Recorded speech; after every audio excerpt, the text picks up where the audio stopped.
The courtroom went completely silent when Derek Thompson looked directly at Judge Judy, smirked confidently, and said the sentence that would destroy his entire life. "Your Honor, this elderly woman is just confused." At first, it sounded like another ordinary contractor dispute, a home renovation gone wrong, an unhappy customer demanding money back, a contractor claiming he was being unfairly blamed. But within minutes, Judge Judy realized this wasn't a misunderstanding. This was something far darker, a calculated scam targeting elderly widows. And sitting in front of her was a predator who had spent years convincing vulnerable women they were losing their minds while he stole their savings. Before we get into this unbelievable courtroom takedown, subscribe for more emotional courtroom stories, shocking Judge Judy moments, and real-life cases where karma finally catches up to scammers and bullies. Now let's begin. 72-year-old Linda Martinez sat trembling in the plaintiff's chair, clutching a folder filled with receipts, photographs, inspection reports, and months of emotional pain. She had spent 40 years as an elementary school teacher, piquant, respected, the kind of woman who spent her life helping children learn honesty and integrity. But now she looked exhausted, broken, and deeply afraid. 14 months earlier, Linda's husband Robert passed away from heart disease. Before he died, he asked Linda to turn his old workshop into a quilting and craft room where she could finally pursue the hobby she loved for decades. It was supposed to be a symbol of healing after grief, a peaceful place filled with memories. Instead, it became a nightmare, because that's when Derek Thompson entered her life. Linda found Derek through a Facebook advertisement promoting senior-friendly home renovations. The ad looked professional, beautiful photos, 5-star reviews, claims of honesty and affordable pricing for elderly homeowners. Everything about it felt trustworthy, but none of it was real. The photos were stolen, the reviews were fake, the contractor license didn't exist. And Derek specifically targeted elderly widows because he knew they were emotionally vulnerable. Within an hour of Linda requesting information online, Derek called her personally. His voice sounded warm, friendly, comforting. He called her sweetheart and honey constantly. He talked about his grandmother, claimed helping seniors was his passion.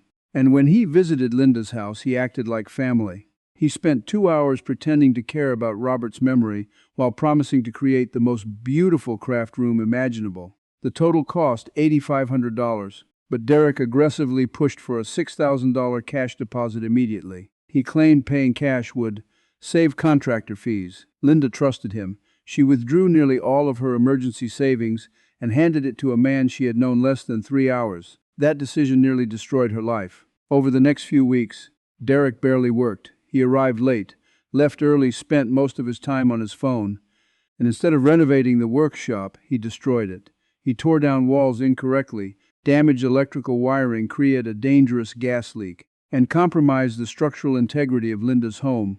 The workshop Robert spent decades building was transformed into a hazardous construction site filled with exposed wires, broken walls, and toxic carbon monoxide leaking into the house. A real contractor later inspected the damage and delivered horrifying news. Linda's home was unsafe to live in. The repairs alone would cost over $14,000. She had paid Derek $6,000 to turn her home into a death trap. That's when Derek's true personality appeared. When Linda demanded answers, his friendly behavior vanished instantly, and the gaslighting began. "You're confused, Linda. At your age, memory gets fuzzy. You approved all this work. Maybe you should see a doctor." For months, Derek psychologically tortured her. He showed up at her house unannounced, used his massive physical size to intimidate her, sent threatening text messages late at night, created fake message chains pretending Linda approved extra demolition work, and slowly, Linda started questioning herself. Maybe she was confused, maybe her memory was failing, maybe Derek was right. She stopped sleeping, stopped eating properly, lost weight, had panic attacks every time the phone rang. The emotional damage became even worse than the financial loss. But what Derek didn't know was that Linda's daughter had quietly started investigating him, and what she discovered was horrifying. Linda wasn't his first victim, not even close. Derek Thompson had targeted elderly widows across multiple states for years, using the exact same scam, the exact same manipulation, the exact same gaslighting phrases. And eventually, all of that evidence landed directly on Judge Judy's desk. The moment Derek entered Judge Judy's courtroom, he carried himself like a man completely confident he could manipulate everyone around him. At 320 pounds, his physical presence alone felt intimidating. He wore a cheap, tight suit and spoke loudly enough to dominate the room.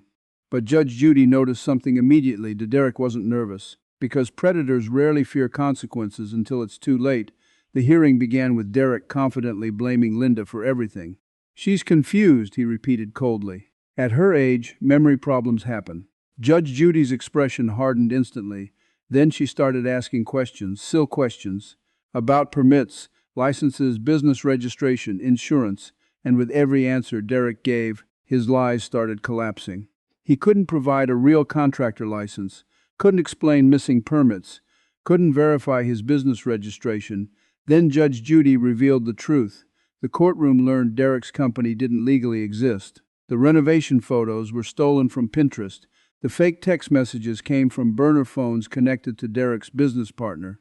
And suddenly, the confident scammer started sweating, badly.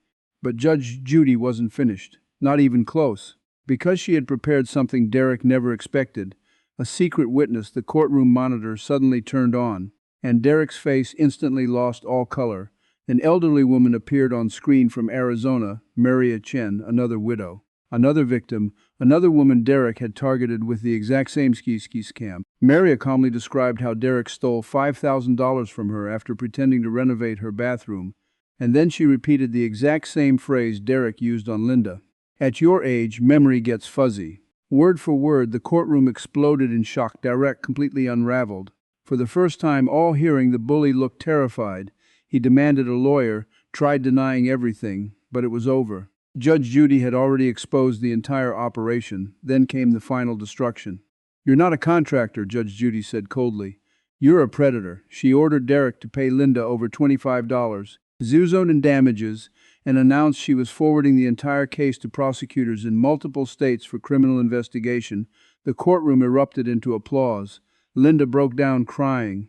Maria cried on the courtroom monitor. And Derek Thompson, the man who spent years convincing elderly women they were crazy, walked out of court sobbing while cameras captured his complete humiliation. But the story didn't end there. After the episode aired, more victims came forward.